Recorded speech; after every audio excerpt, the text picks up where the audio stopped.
أعوذ بالله من الشيطان الرجيم.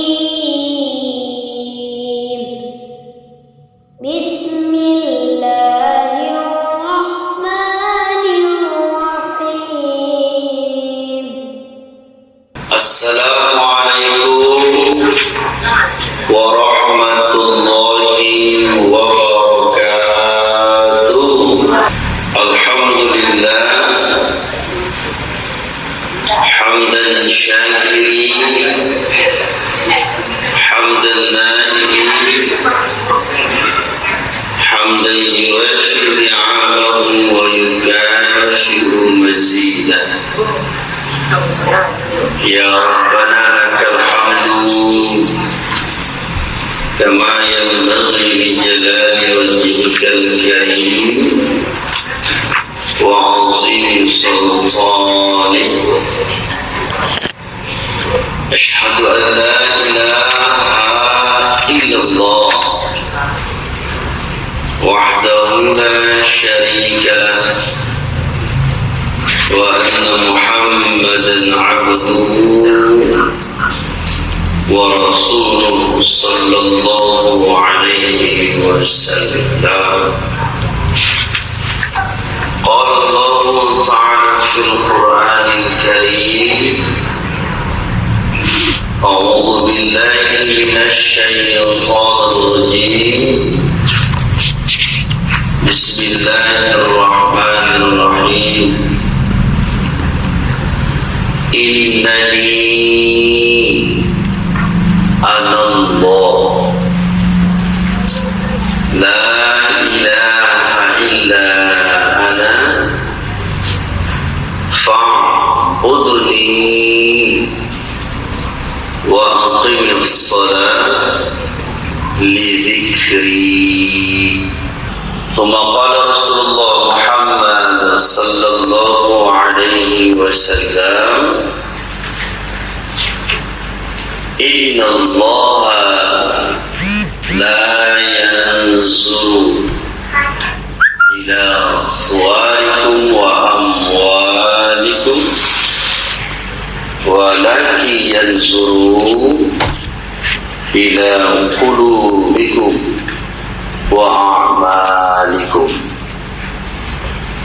صدق الله العظيم وصدق النبي صلى الله عليه wasallam. Sehingga sahut menyahut panggilan azan seketika maghrib di antara masjid, musalla dan surau. Allah buka pendengaran kita sehingga dapat mendengar azan itu.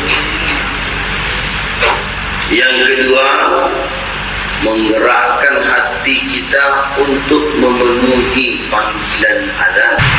Imanan ma'a imani. Dialah Allah yang telah menurunkan ketenangan ke dalam hati orang-orang yang beriman. Jadi Bapak Ibu, bukan dia sihat, bukan loh dia kuat, tapi dia iman tadi itulah ditanamkan ke dalam hati sehingga bisa memenuhi panggilan azan. Apa yang kita dapatkan dalam hadis diriwayatkan oleh Bukhari dalam sebuah kitab fikih masjid, saat kita mendengarkan azan dan mendatangi panggilan azan itu, bahasa Nabi, man tatahhara fi buyuti, barang siapa yang berwudu dari rumahnya, summa, kemudian ila buyutin min buyutillah, dia datang ke salah satu rumah-rumah Allah.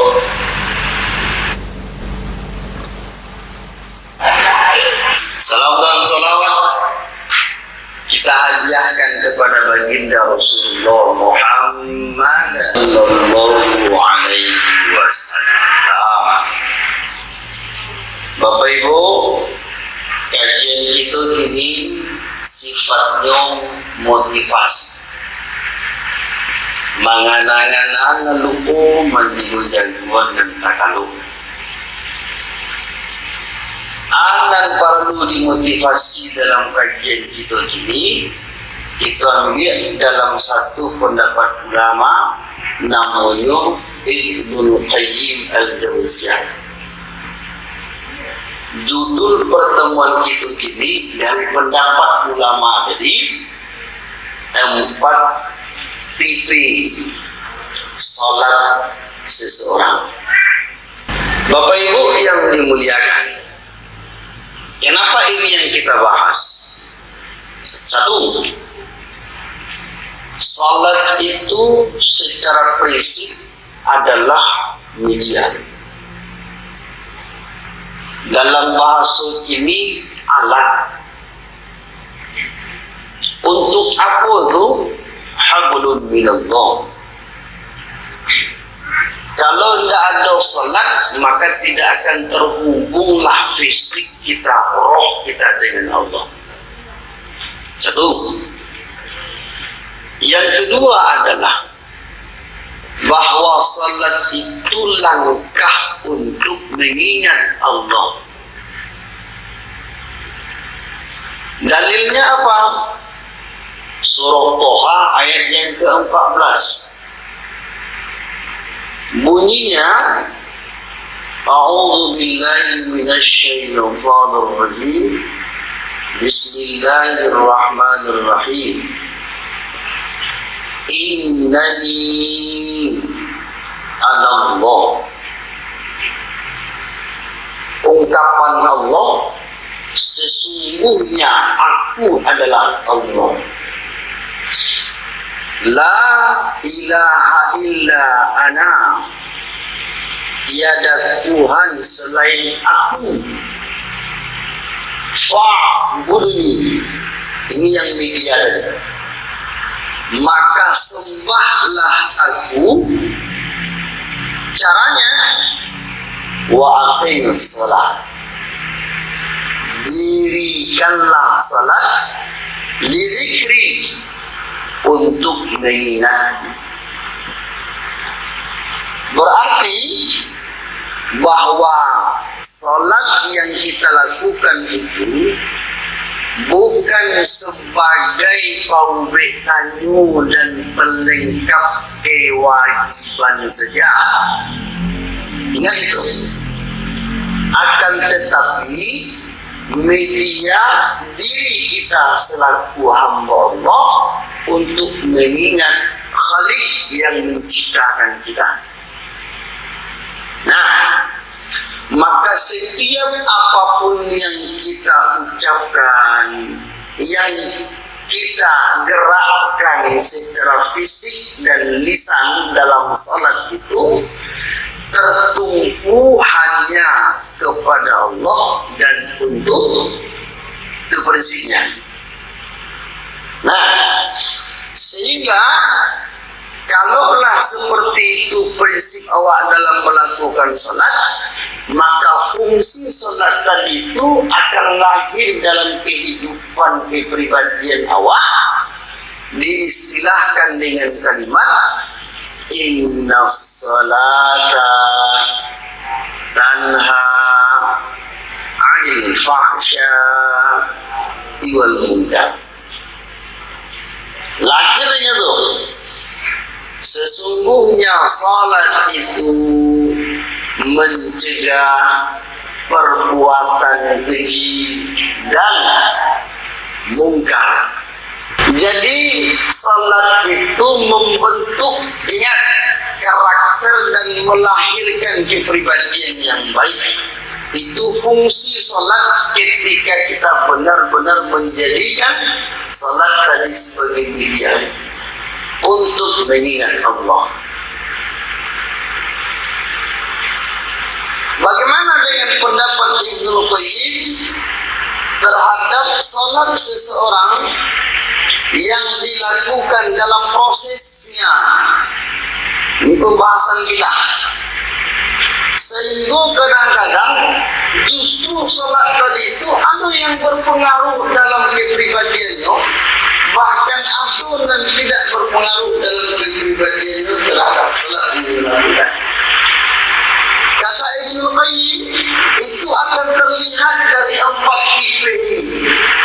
Mana yang 4 tipe itu tentang cara sholat seseorang menurut Ibnu Qayyim al-Jauziyah. 1.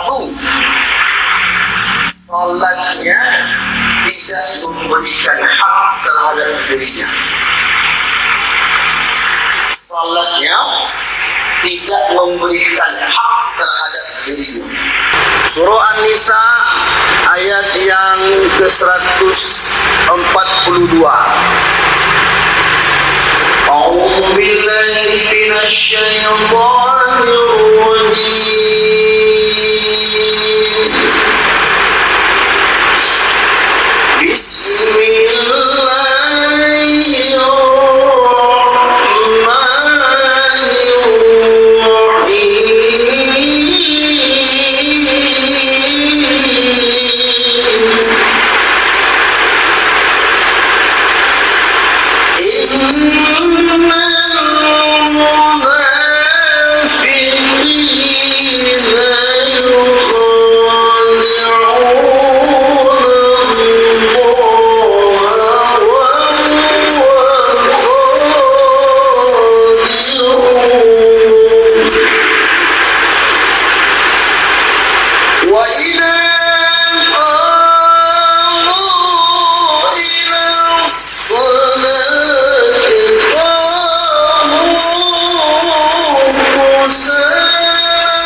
Status orang yang bakal hati dalam sembahyang, statusnya ditanya.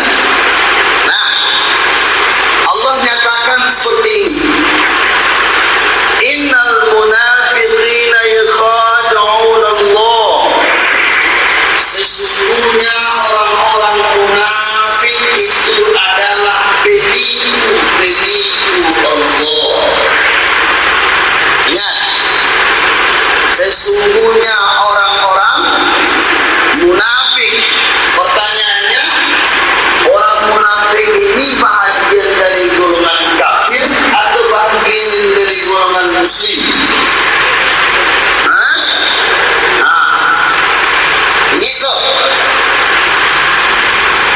Bagaimana orang-orang munafik itu menipu Allah? 1. Wa idza ila salati qamu kusala. Apabila mereka mendirikan salat, mereka bermalas-malasan. Itu maknanya dibahasakan oleh Allah, yakhada'un Allah. Mereka adalah penipu Allah. Mereka siapa kira-kira ini? Orang yang munafik tadi. Nah, hati-hati waktu, hati-hati. Tidak menanan dia wak di dalam masa itu, Bapak Ibu, anak cucu yang lah balik. Selamatkan mereka itu. Kalau awak, alhamdulillah, insyaAllah. Tapi anak cucu kan andung, nanlah balik. Jangan sampai bahkan dah hati sini sembahyang. Aku patang bahwa ciri orang munafik salat malas. Yang kedua, yuraunan nas. Mereka salat itu bukan karena Allah, tapi karena manusia. Nah, yang ketiga, ciri-ciri orang munafik itu yang menipu Allah, wala yadhkurunallaha illa qalila. Tidaklah orang munafik itu mengingat Allah kecuali hanya sedikit saja. Bila maksudnya? Ketika susah, ketika ada bencana, ketika ada musibah, saat itu. Jadi Bapak Ibu, tipe yang pertama dari yang empat cara salat seseorang menurut Ibnu Qayyim Al-Jauziyah adalah bahwa salatnya tidak memberikan hak terhadap dirinya. Disebut dengan salatnya orang munafik. Maka nanti pada hari kiamat orang-orang yang seperti itu asfara minan nar, akan masuk ke dalam kerak-kerak api neraka. Yang kedua, apa tipe cara salat seseorang menurut Ibnu Qayyim Al-Jauziyah? Lalai dalam mengingat Allah ketika salat. Ingat bahasanya, lalai dalam mengingat Allah ketika salat. Anu kasih itu, beliau salat, takbir lain, membaca lain, ruku, i'tidal, sujud sampai salam lain, sempurna gerakan, sempurna bacaan. Tapi seketika assalamualaikum warahmatullahi, assalamualaikum warahmatullahi, tidak tentu dia bahasa dia selesai sembahyang. Tak jalin beliau bahwa beliau dalam keadaan salat lah selesai salam baru kena sembahyang menjadi iman. Kenapa? Kita baca hadis yang umum saja. Bagaimana bisa setan tadi itu yang menjadi berperan terhadap drama pemikiran nawak dalam salat tadi? Dengarkan.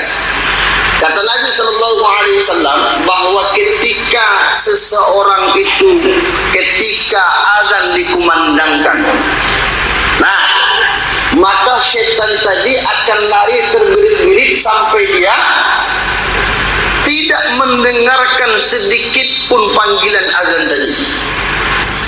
Nah, kesimpulannya bah, lalai tadi disebabkan syaitan dan disebabkan rusuh dan awak kerajukan tadi. Caranya bah untuk menghilangkannya menurut Profesor Dr. Syekh Salman Al-Faris, insyaallah salah satu ulama Mesir. Apa kata beliau? Fokus dengan bacaan untuk meninggalkan kelalaian setan tadi. Fokus dengan bacaan. Nah, contoh kan tekanan dia. Jangan diikuti itu. Bismillahirrahmanirrahim. Alhamdulillahirabbil alamin. Arrahmanirrahim. Apa saja yang kita baca. Ruku fokus dengan bacaan. Tidak fokus dengan bacaan.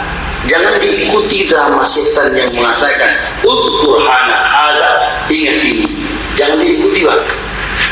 Yakinlah, kalau andaikan awak fokus dengan bacaan tadi, maka insya Allah drama setan tadi tidak akan bisa mempengaruhi awak.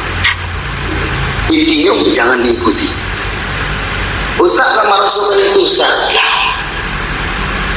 ketika awak lah memahami apa yang disampaikan oleh Profesor tadi, Syekh yang dari Mesir tadi, memang itu je beliau. Kalau awak lah fokus dengan bacaan, kira-kira panganan tadi itu diikuti atau hilang seorang saya tadi. Dia awak lah fokus atau ruku awak fokus dengan bacaan. Subhana rabbil azim wa bihamdi. Subhana rabbil azim wa bihamdi. Fokus awak. Nah, dalam gerakan juga seperti itu. Cuma kono Nabi SAW melarang awak dalam melakukan gerakan dan bacaan itu secara tergesa-gesa. Tak biar. Baca beko. Kita lah membahas tentang kesalahan-kesalahan dalam salat dulu. Kesalahan-kesalahan dalam salat dah pernah kita bahas. Belumnya ada kitab namanya al-khata'u musalli, kesalahan-kesalahan dalam salat. 3 buku di rumah itu selalu aku bahas itu. InsyaAllah dengan waktu kita bahas itu, kesalahan-kesalahan dalam salat. Salah satunya apa? Tidak boleh tergesa-gesa dalam melakukan gerakan dan bacaan salat.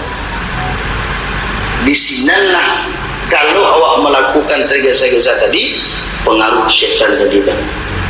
Paham Bapak Ibu? Jadi yang kedua adalah tipe cara salat seseorang lalai dalam salatnya. Yang ketiga adalah fokus dalam salatnya, bahkan terkadang dia lalai dalam salatnya. Fokusnya lalainya artinya kadang-kadang nyo khusyuk dalam salat, kadang-kadang pangana adojo kasinan kanyak kamari. Orang-orang yang modeko Bapak Ibu dalam kitab Al-Khata'ul Musalli tadi, kesalahan-kesalahan dalam salat tadi, beliau tetap mendapatkan nilai pahala dari salatnya.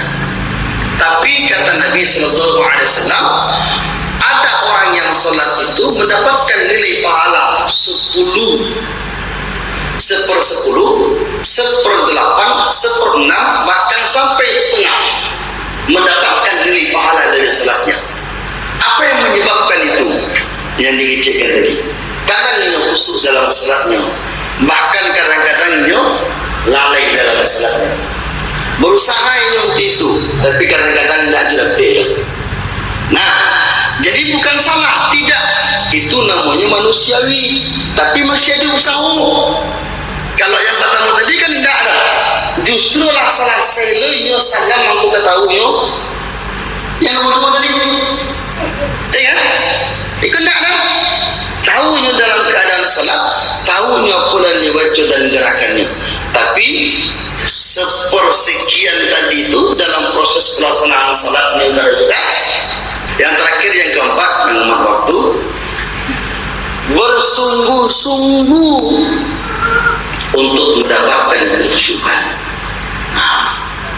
Ada kalimat sungguh-sungguhnya, berarti usahanya. Nah, bagaimana cara mendapatkan kesyukuran tadi? Sulit lah. Ustaz mana sulit? Nah, kenapa sulitnya?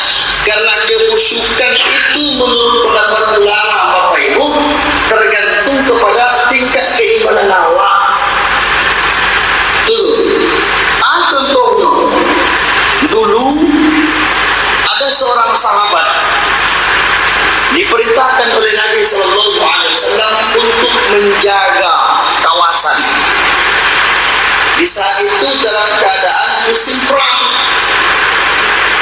Jadi diperintahkan oleh Nabi Sallallahu Alaihi Wasallam untuk menjaga kawasan perang Muslim di saat itu. Ya kan? Nabi sahabat menjaga, ya Rasulullah, menjagalah kawasan tadi. Setelah itu di aswaman beliau salat beliau Allahu Akbar.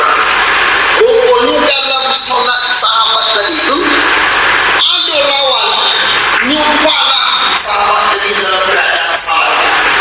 Kanailah bagian kiri dahulu. Nah, masih dalam keadaan salat, masih dalam keadaan salat. Sudah itu nyumpana balik dahulu kali sebelah kanan.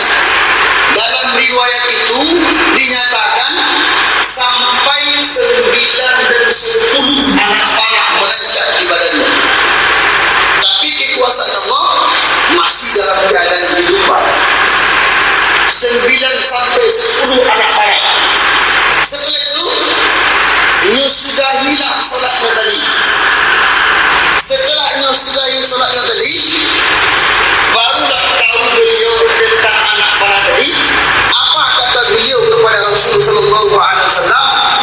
Ya Rasulullah, kalau bukan karena surah Al-Kahfi yang aku baca, alasannya, kalau bukan karena surah Al-Kahfi yang aku baca, aku akan sampaikan sampai terakhir surah Al-Kahfi tadi, anak panah ini tidak akan terasa. Nasrah Al-Kahfi. Kebetulan itu Nabi baca di saat itu. Artinya apa Bapak Ibu? Bukan istilahnya mungkin Al-Kahfinya atau orang yang memanahnya tadi yang menjadi persoalan, bukan itu. Tapi cara solatnya jadi sesuai bahasa Nabi. Itu yang menjadi persoalan. Apa bisa 9 sampai 10 anak panah yang menancap di dalam yang dulu itu masih bisa melakukan ibadah sholat bahkan sampai selesai melakukan sholat. Subhanallah. Jadi artinya Bapak Ibu yang dimuliakan, kita simpulkan kajian kita, judulnya 4 tipe cara sholat seseorang menurut Ibnu Qayyim Al-Jauziyah. Ingat, 1, sholatnya tidak memberikan hak terhadap dirinya karena sholatnya bermalas-malasan. Sholat orang yang munafik. Yang kedua, lalai dalam sholatnya. Tetap dia mengerjakan sholat, tapi dia tidak tahu bahwa dia dalam keadaan sholat ketika itu. Dalam bahasa sholat orang nan manarawang. Dan ketiga, ada waktu dalam kekusukan dia dapatkan karena usahanya. Bahkan terkadang ada sesuatu yang mengingatkan tentang dunia. Dan yang keempat adalah bersungguh-sungguh untuk mendapatkan kekhusukan. Dan ini menurut pendapat ulama, kekhusukan tadi didapatkan sesuai dengan keimanan kita. Kajian itu ini sifatnya memotivasi. Mangan-mangan lupa menjaga-jagoan nanda. Mudah-mudahan apa yang kita sampaikan kini itu dapat mampu tentang cara